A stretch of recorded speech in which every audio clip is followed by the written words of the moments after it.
Au moins 2 personnes ont été blessées lors d'un accident de la circulation survenu ce jeudi au niveau de l'avenue John Brown.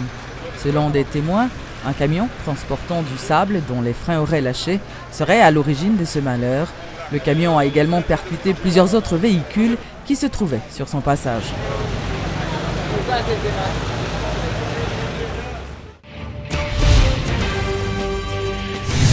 Le président Michel Martelly, accompagné d'une importante délégation haïtienne, a visité, dans la matinée du mercredi 11 juillet, une école supérieure militaire équatorienne où il a reçu les honneurs militaires avant de rencontrer le président équatorien Rafael Correa.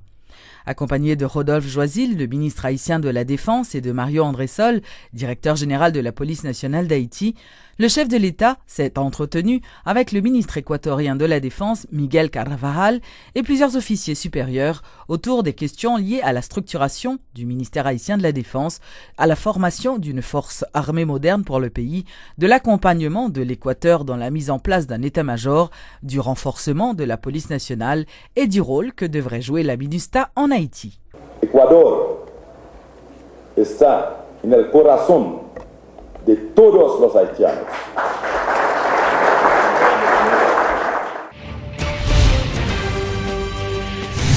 Le commissaire du gouvernement n'a pas le droit de prononcer une interdiction de départ selon maître Carvez Jean.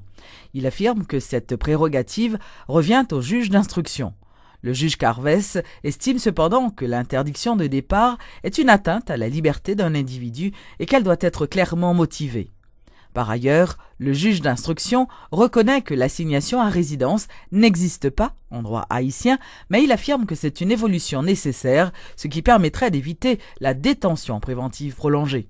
Notons que le juge Jean Carvez avait prononcé une assignation à résidence envers Jean-Claude Duvalier peu après son retour en Haïti en 2011. Parlementaires, il ne faut pas acheter un conflit dans la société. Il faut tout mettre ensemble pour nous faire de bonnes lois pour la société. Parce que, il y a un dossier qui n'a pas mérité pour mettre les gens en prison pour nous faire une enquête. C'est après 3 ans, 4 ans, 1 an, 2 ans, où il n'y a pas aucun indice, et vous dire ça, ce n'est pas devant le tribunal qui dit qu'il n'est pas coupable pour voir l'aller. Tandis qu'il a passé 4 ans de détention préventive prolongée. C'est pour cela que moi-même, je n'étais pas lié à ça par rapport avec vraiment fait mesures alternatives par rapport vraiment fait à la prison préventive prolongée qui c'est on a mettre au monde qu'on a prendre des mesures contre lui, mettez mon sous contrôle judiciaire. Par exemple, assignation à résidence surveillée. Oui, mais on dit ça va pas dans la législation haïtienne. Mais il faut nous évoluer, mon Dieu. J'ai un pouvoir discrétionnaire, et deuxièmement, je suis le seul juge qui peut agir en cas hors des cas de flagrant délit. Tant que je suis dans la prison pendant ma fait enquête là, et je ne suis capable pas révéler en enquête là, ou capable de gagner 1 an, 2 ans en prison, moi assis à résidence. Association à résidence ou bien résidence surveillée, je suis capable assis à résidence pour commune la carrière. Comme j'avais fait pour le cadre de M. Duvalier. Il est assis à résidence pour la commune de Pétionville. Je suis assis à résidence pour être la carrière seulement. Je suis assis à résidence pour un quartier la carrière. Je suis assis à résidence pour arrondissement.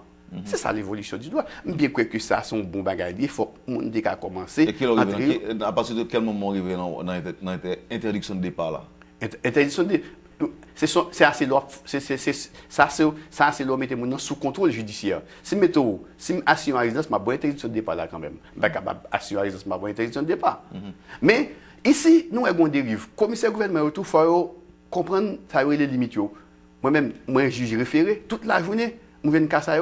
Commissaire gouvernement a une interdiction de départ du monde. Commissaire gouvernement, il agit seulement en cas de flagrant délit. Hors des cas de flagrant délit, c'est le juge de d'instruction.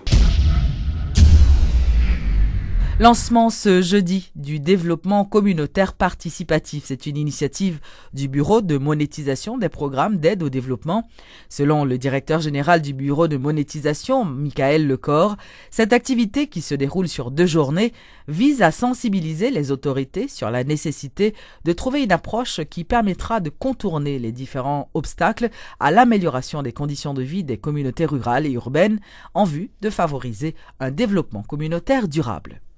En 2005 dernier, La Banque mondiale avait octroyé une enveloppe de 38 millions de dollars pour l'exécution du projet de développement communautaire participatif PRODEP afin de contribuer à l'amélioration de la gouvernance locale et des conditions socio-économiques de la population rurale haïtienne.